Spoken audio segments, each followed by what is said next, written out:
আসসালামু আলাইকুম রহমতুল্লাহ। সম্মানিত ভিউয়ার্স, আমরা চলে এসেছি ওহুদ পাহাড়ে। এটার বিবরণ বলতে গেলে কী দিয়ে আপনাদের বোঝাই, এটা হচ্ছে 4 কিলোমিটার লম্বা। আমরা হাদিস শরীফে দেখছি রাসূল পাক সাল্লাল্লাহু আলাইহি সাল্লাম বলেন, যে কোনো ব্যক্তি যদি মারা যায়, তাহলে কেউ যদি তার জানাজার শরীক হয়, তাহলে 1 কিরাত নেকি প্রদান করা হয়। আর জানাজা এবং দাফন কাফন শেষ করে 2 কিরাত নেকি দেওয়া হয়। 1 কিরাত সমান 1 উহুদ পাহাড়। সম্মানিত উপস্থিতি, আমরা সেই উহুদ পাহাড়ে চলে এসেছি। এখানে রাসূল পাক সাল্লাল্লাহু আলাইহি সাল্লামের দান্দার মুবারক যখন শহীদ হয়ে যায়, রাসূল পাক সাল্লাল্লাহু আলাইহি সাল্লাম জ্ঞান হারিয়ে ফেলেন। যখন জ্ঞানটা হারিয়ে ফেলেন, জিবরাইল আলাইহিস সালাম আল্লাহ রাসূল পাক সাল্লাল্লাহু আলাইহি সাল্লামকে আপনাদেরকে একটু লক্ষ্য করে বোঝাই।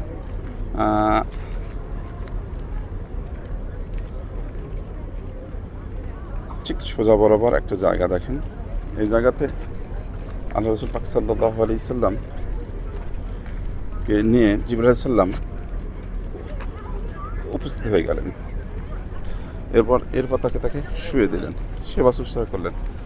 রাসূল পাক সাল্লাল্লাহু আলাইহি সাল্লাম এর অসংখ্য যে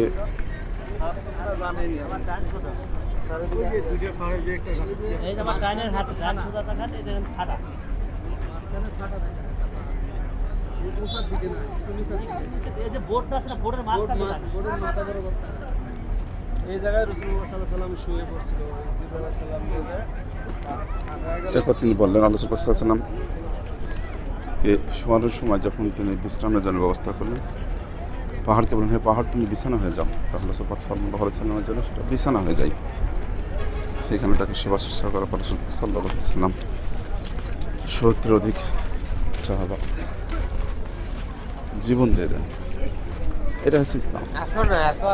তাহলে আমাদের কিসের এত দাম্ভিকতার সহিত জীবনকে পরিচালিত করি? এখানে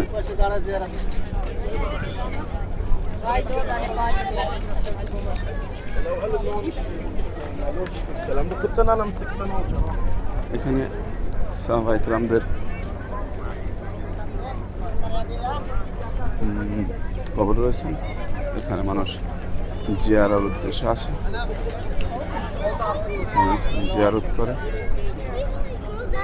সাহাবায়ে কেরাম, তবে তাবিঈন অনেক চলে গেছে। আল্লাহ সুবহানাহু ওয়া তাআলা আমাদের মধ্যে থেকে আমাদেরকে এই ওহুদ পাহাড় যাদের দেখার সৌভাগ্য হয় নাই, আল্লাহ সুবহানাহু ওয়া তাআলা যেন আমাদেরকে এই ওহুদ পাহাড় দেখার সময় ও সুযোগ যেন দান করে দেন। রব্বুল পাক আলামিন যে আপনাদেরকে যেটা কবর রয়েছে এটা দেখানোর জন্য একটা চেষ্টা করছি, আপনারা একটু লক্ষ্য করুন।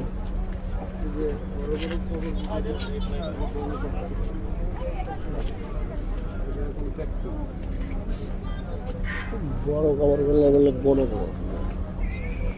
এদিকে আগে আসেন, যেগুলো আপনারা দেখতে পাচ্ছেন বড় বড় কবর রয়েছে, এখানে গণক কবর, যাদের সেই সময় ইহুদিরা এই জায়গাতেই বলে।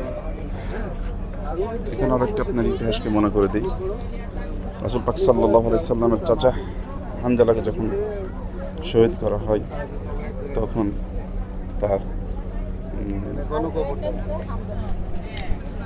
দান্দার মুখ, তার কলেজা কিছু ভেঙে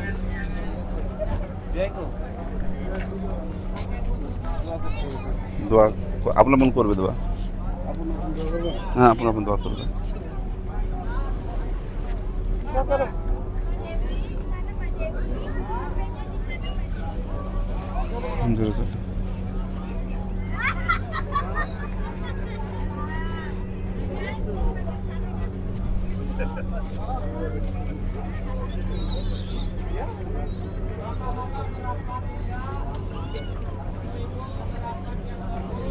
আমাদের হাজী সাহেবগণ রাসূল পাক সাল্লাল্লাহু আলাইহি সাল্লামের উদ্দেশ্যে হাত তুলে দোয়া করেছেন, আল্লাহ সুবহানাহু ওয়া তাআলা তাদেরকে জান্নাতুল নসিব করেন এবং তাদের মাধ্যমে যেন আমরা জান্নাতে যেতে পারি সেই তৌফিক দান করেন। আল্লাহুম্মা আমিন। আসসালামু আলাইকুম।